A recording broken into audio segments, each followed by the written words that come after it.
On this week's episode, I'm joined by renowned drummer and jazz musician Michael Lauren. Michael is originally from New York, but has been living happily in Portugal for the last 20 years. We discuss, amongst other things, his first visit to Portugal and what drew him in.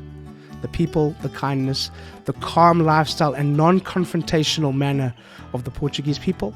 We discuss all the things he loves about Portugal, including the food, the weather, the safety. And Michael also talks about what he wants some of his countrymen in America to know and appreciate about Portugal.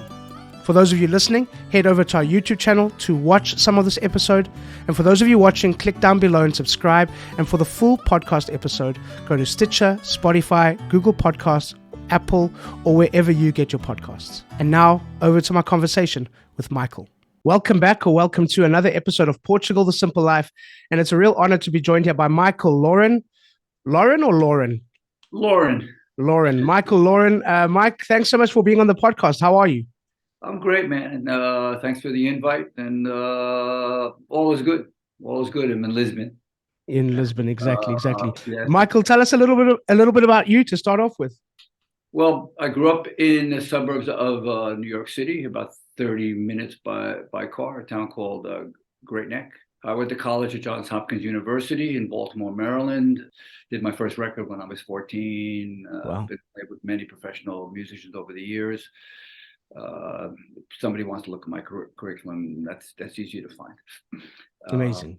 What was, I mean, I think you're possibly the guest on the podcast. How's the best way to put this? You're possibly the guest, if I'm thinking back now, in terms of foreign guests that we've had on the podcast, you're possibly the guest that's lived the longest in Portugal, 20 years. 20 years, yeah. Yeah. But going back to those first visits, what were some of the things that stood out for you, that you remember fondly, that made you think, wow, this is quite a special place? Well, you know, it's an incredibly peaceful country. It's a non-confrontational country. Culturally, people are not confrontational. You know, they're not in your face like New Yorkers are. That was one. You could just feel the energy.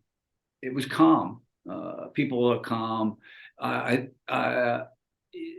Of course, the Portuguese are incredibly simpatico. They have big hearts.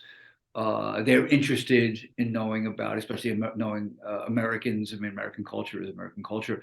They've grown up watching American movies. Nothing is dubbed. Even when I first got here, even some of the children's programs were not yet dubbed. Then now I think all children's programs are dubbed. Yeah, now they are. Yeah, I suppose from a career perspective, it could have made more sense for you to stay where you were because you had that reputation. So what were some of the things that made you think, besides the career side, besides the job opportunity, what were some of the things about this country that you thought, well, I really actually want to give it a shot. I want to live here? Well, like I said, I was in my 50s. I was looking for. It's a great place to retire to. The weather is perfect. It's just physically a beautiful, beautiful country.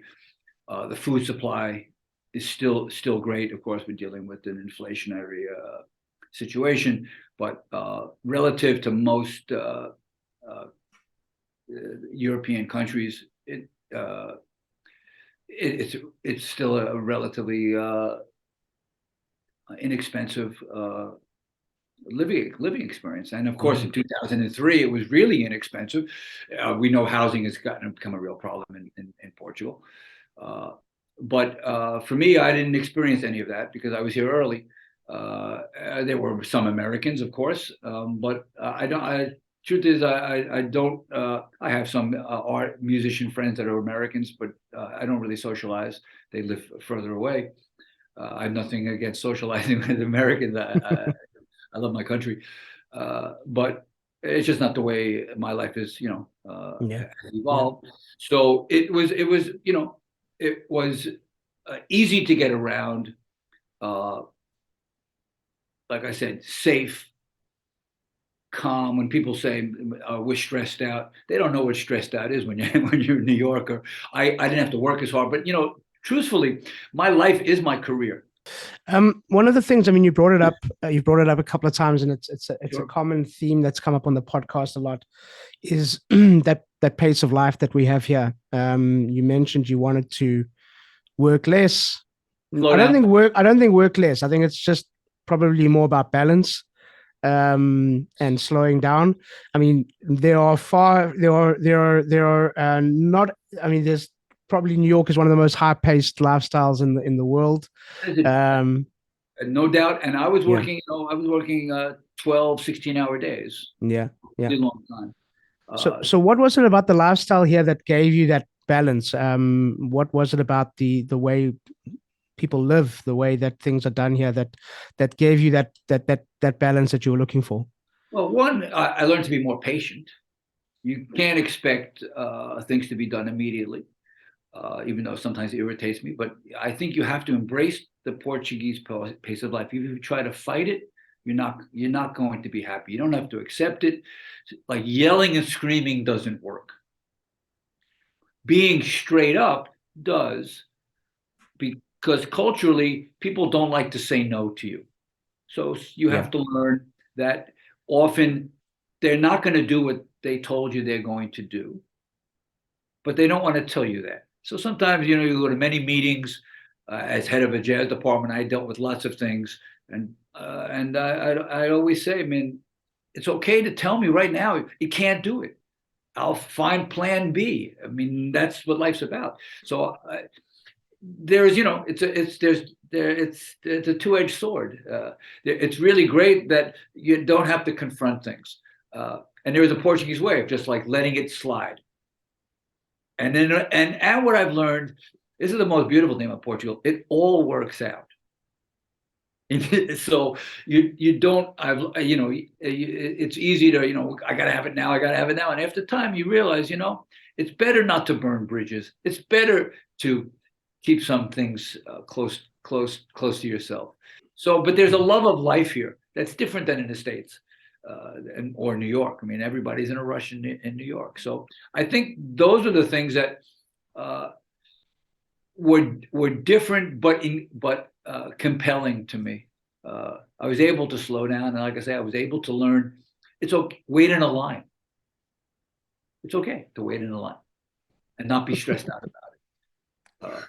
yeah, So it's like little things, because everything about one's life is, when you move, where you are in your life is going to affect how, if you're going to move, and when you get here, what do you want to be comfortable with, and everybody's going to have a different experience with that. We don't have children, so that made the move much yeah, much easier for us. yeah. I have friends who would love to move to Portugal or somewhere in Europe, and they're not going to do it because they have grandkids. Mm, So, that's my life. That's my life story. I mean, mm, my like I said earlier. I mean, I am music. That's mm. it's not just what I do. It's who I am. What do you want American people to know about Portugal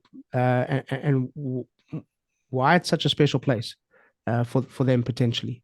Well, I think the Portuguese, I believe, understand what's important in life: family, friends.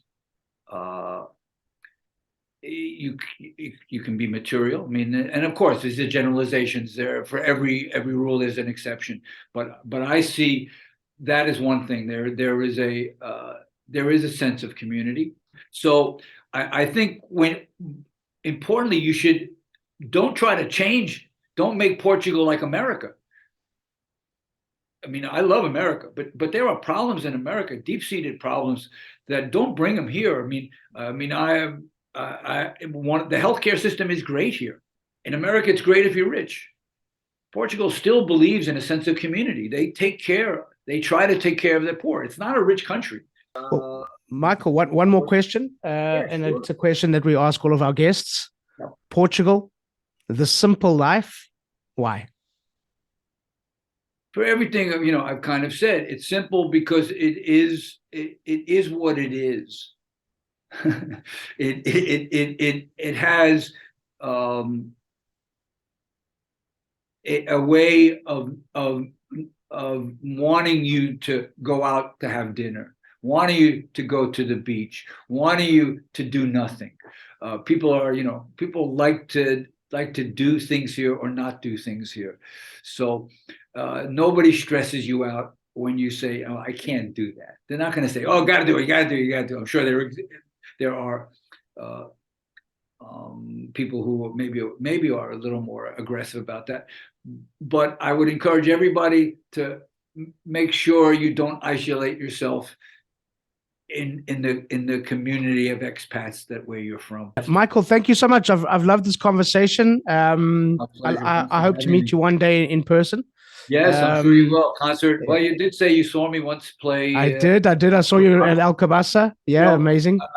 And I just want to thank all the great artists who I work with here, including Rui Veloso. He's on my second record I did here. Rui was a guest singer on one of the tunes. Oh wow! We have to definitely check that out. Wonderful. Yeah. Yeah. And good stuff. And all the artists and everybody who's made my life easier.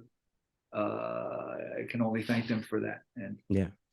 Thank you for having me, of course. Yeah, you're welcome, Michael. I'm going to let you call it. It's a wrap. So thank you once again to Michael, and thank you to all of you for listening. Please subscribe, share with your friends, give us a thumbs up, and please leave a comment or a review. We always love to hear from you.